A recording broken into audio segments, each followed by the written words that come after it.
So in this next set of tutorials, we're going to be looking at entropy of a system, or delta S system, that a change in entropy here. So what is entropy? Well, it's a measure of the disorder in a system. So in other words, it's the randomness of its arrangement. So in other words, like the more random something is, the greater the entropy it has. Okay, so we're talking about disorder, we're talking about randomness of arrangement. And entropy itself, well, that's got a unit, and that's measured in joules per Kelvin per mole. So just to give you an idea of what entropy is, well, what we can say is that the greater the entropy of a substance, the more stable it is. Okay, so what we can say is that in terms of entropy, gases are more stable than liquids, which are in turn more stable than solids. Okay, so gases really disordered, high entropy; solids not very disordered, low entropy. But what we also know is that things tend towards entropy. So things tend towards disorder. The universe itself tends towards entropy, or more disorder. So what does that mean for us in terms of chemical reactions? Well, we need to look at the change in entropy of a system. Okay, so where do we get changes in entropy? Well, we get an increase in entropy when we melt a solid to a liquid.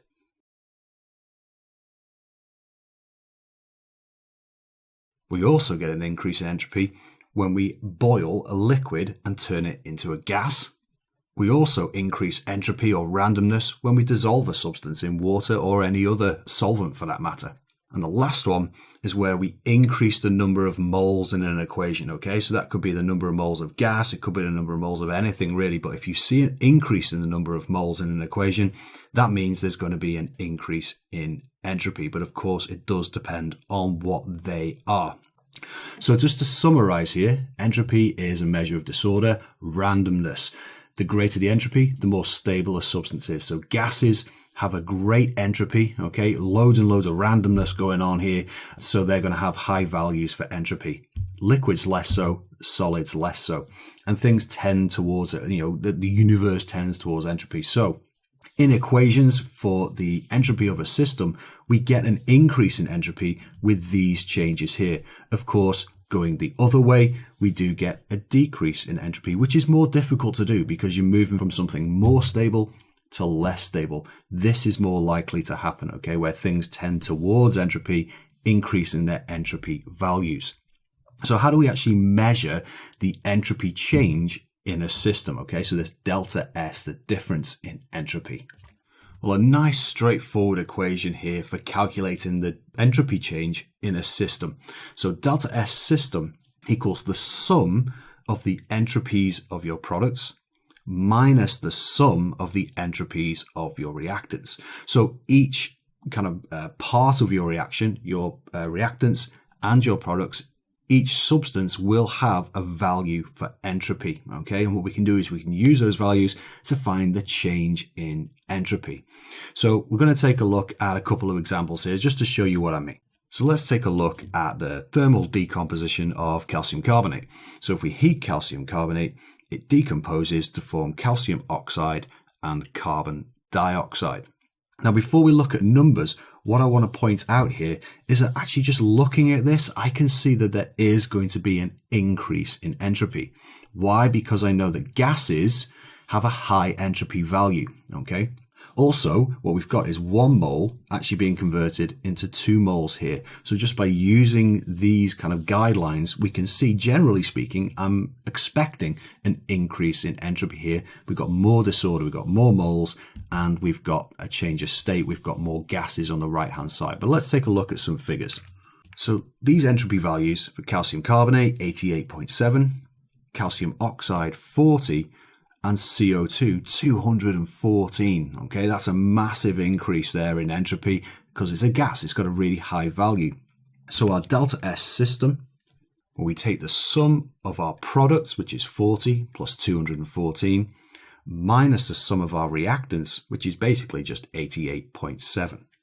If we put that into our calculator, we get plus 165.3 joules per Kelvin per mole. Okay, and that is our delta S system, our change in entropy for that system. Nice and easy.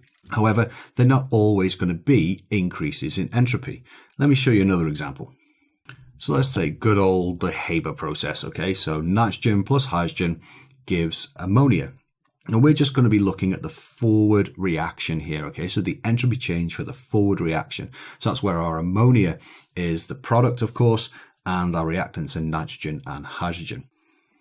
So it's not obvious here which is going to what's going to happen. Okay, so whether it's going to be an increase or a decrease in entropy, because they're all gases. We've got a similar number of moles maybe, but we got 192 for nitrogen, 131 for hydrogen, and of course 193 for ammonia. So what we've got here is 2 times 193, because we've got to account for the number of moles. So that's our product minus 192 minus 3 times 131, again counting for the number of moles. And if you put that into your calculator, what you'll find is you get a minus 199 joules per Kelvin per mole. So what we've got here is a decrease in entropy. We're going against the laws of the universe, if you like, okay? But we know this reaction can happen, okay? So there's other things that we need to take into account, which we'll find out further down the line in this set of entropy tutorials, okay? But the last thing I want to point out as we're looking at this is that this can give us an indication as to, well, how feasible is a reaction going to be? Okay, so is the reaction going to happen or not? Entropy is a big part of that. There are other things as well, like temperature and enthalpy, but entropy does give us an indication of the likelihood of a reaction occurring. Okay, so what we can say is this: the reactions that have a positive delta S, so an increase in entropy, are more likely to occur, or we could say that they're more feasible. Okay, it's not the only thing that dictates whether a reaction is feasible or likely to happen. Like I said, enthalpy and temperature also play a part in that, but it can give us an idea. Okay, so entropy, measure of disorder in a system. Randomness, think randomness, okay? So gases, high entropy, liquids less so, solids even less so. We get an increase in entropy with any of these 4 things here. And of course, to calculate the change in entropy, all we need to do is the sum of the entropy of our products minus the sum of the entropy of a reactant. So you can plug these numbers in like so. You may be asked to rearrange this, but that's nice and straightforward. But like I said, the link to feasibility is that a positive delta S is more likely to occur. That reaction is more likely to occur. Why? Because things tend towards entropy. Okay, the universe is random. All right, so go with it. That's what I say. So that's what entropy is. That's how we calculate delta S system. What we're going to be doing later on is looking at the other things like enthalpy and temperature and how they link together to talk about, so we can talk about how feasible a reaction is. Okay.